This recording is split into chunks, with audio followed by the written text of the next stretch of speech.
You are returned. Have you reconsidered my request, perchance? Oh, thank you, sir. You cannot imagine my relief. Might we continue this conversation somewhere more discreet? The matter it concerns is rather sensitive, and I would not risk being overheard. You will find my master's manor in the noble quarter. Pray, meet me there at your earliest convenience.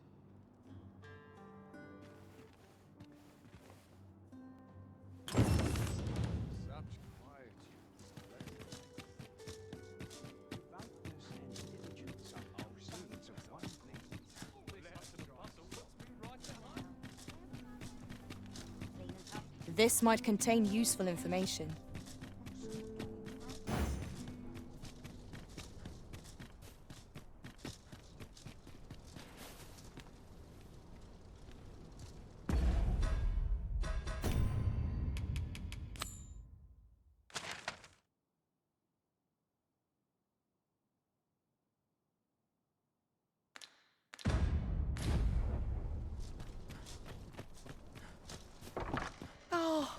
You came, sir. I must confess, I feared you would not. But I forget myself. You must be wondering why I asked you here. I should like to speak with an acquaintance of yours, a child with whom I espied you conversing. She is the spitting image of my young master, you see. 'Tis my hope that she might take his place for a time, thereby granting him a reprieve from his sorry situation. Diana, would you paint my mother a criminal? Ahem. Perhaps I ought to be the one to explain. Young master, I meant no offence. Diana has the right of it, though the situation is not nearly so dire as she makes it sound. I seek only the freedom to leave my own home. My mother is bedridden, you see, and her mind is not so sharp as it once was. Whenever I am absent, she grows terribly distressed. By leaving a look-alike in the house, I hope to ensure her peace of mind while I attend to matters of my own. Would you be willing to lend your assistance? Splendid! Thank you so very much. 'Twas in the slums that I witnessed you speaking with the girl. Would you be so kind as to bring her here?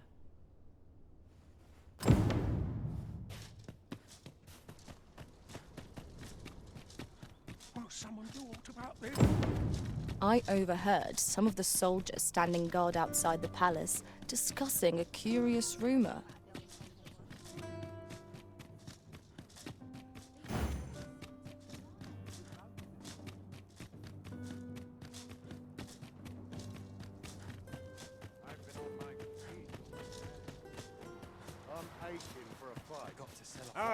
Alms for the poor. Pray grant those less fortunate some salvation. Hoy, Arisen! I was hoping you'd come by, so I could thank you again for all your help. You really made a difference around here. You wanted to ask me a favor this time? All right. How can I help? So, this noble boy wants me to pretend to be him? I'm not sure that'd work. I mean, I don't know the first thing about being a noble. Besides, are you sure we can trust these people? It all sounds a bit fishy to me. All right, I'll do it. But if I'm not very good at it, it's not my fault, okay?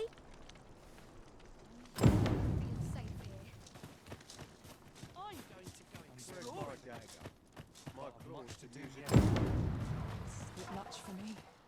I'd best head home.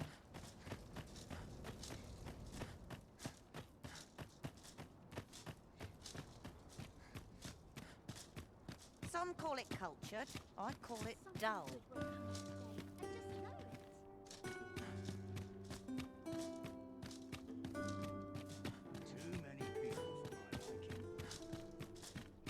I ought to another day, same as the one afore it.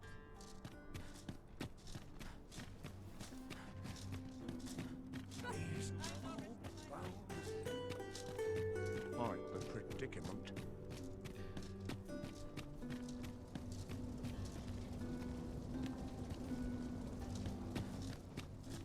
Quite the predicament.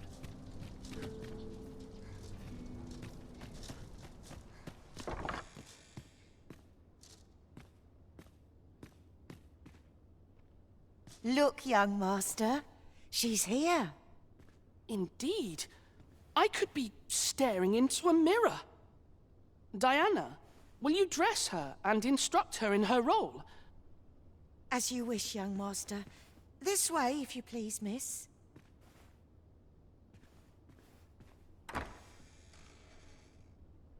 What a kindness you've done me. Now I can go and fetch a gift for Mother. I'm hoping a little cheer will aid her in her recovery, and a flower from Melve seems just the thing. She was born there, you see. No doubt her days would be brighter with a memento of her old home by her bedside. All is ready, young master. You need only finish your preparations for the journey.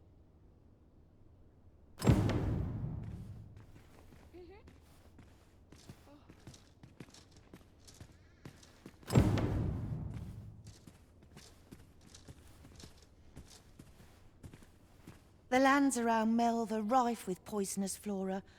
I'd hoped to pack an antidote for the young master, but the shops had none to spare. 'Tis not only poison the plants inflict, but drowsiness besides. Might there not be a curative that accounts for both?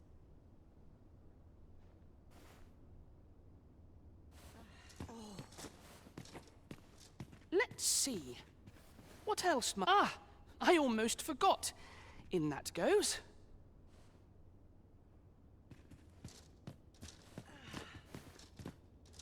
You know, the roads around Melve are supposed to be really dangerous.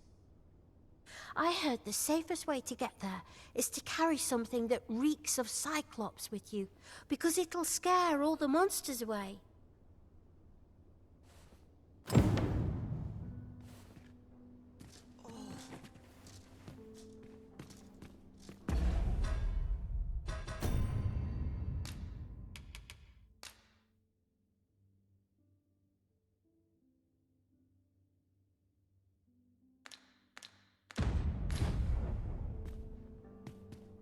Well then, I ought to be off, I suppose.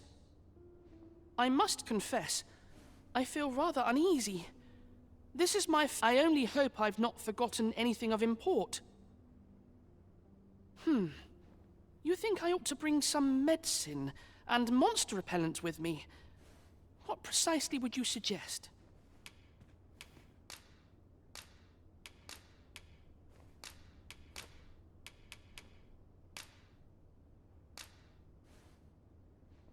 My thanks. I'm certain these will come in useful.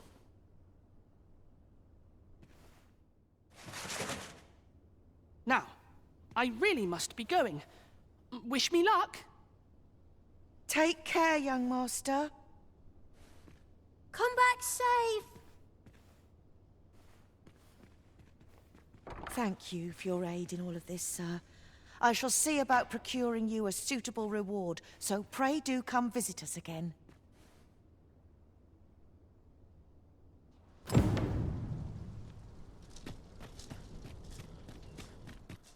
By your leave, Arisen.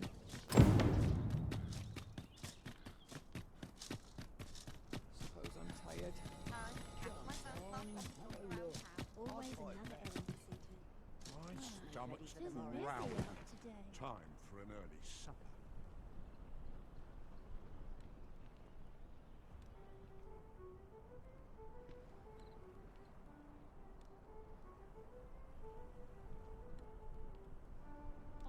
The rules at your leisure.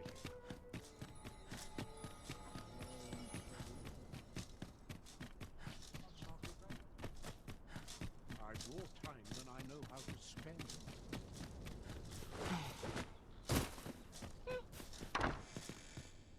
Home at last.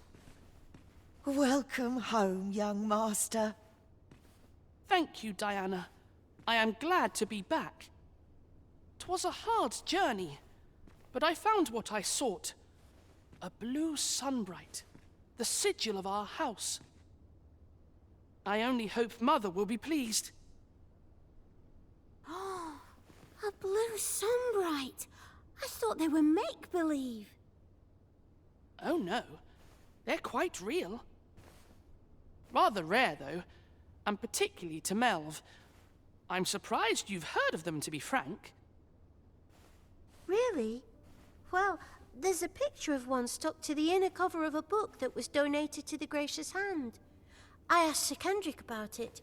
He told me the flower's name. A picture, you say? How very odd. I believe Miss Daphne is describing a bookplate. The book in question will have been a donation from this very house. Indeed, the mistress has been very generous in her support of the Gracious Hand over the years. For true? Oh, I must tell her thank you. I think I could arrange that. I'm certain my mistress would be delighted. Yes. Well, as for me, I'm just pleased to be home safe and sound. All this racket. What's going on? Good gracious, what is the meaning of this? Oh, you must be the lady who's been supporting the Gracious Hand. Thank you ever so much for all you've done for us. What precisely have you told this girl? Not a word, mistress. I swear it. Good. As for you, girl, you need not thank me. 'Tis the privilege of the nobility to help those who are less fortunate. Now, 'tis getting late. You had best be off. Do be sure to leave the house unseen. And fare you well, child. Know that where'er life may lead you, you may take pride in who you are. Come, Diana. I would speak with you alone. You have some explaining to do. What was that all about? Mother seemed awfully perturbed. I do wonder what that was all about. Though I'm not sure we ought to pry.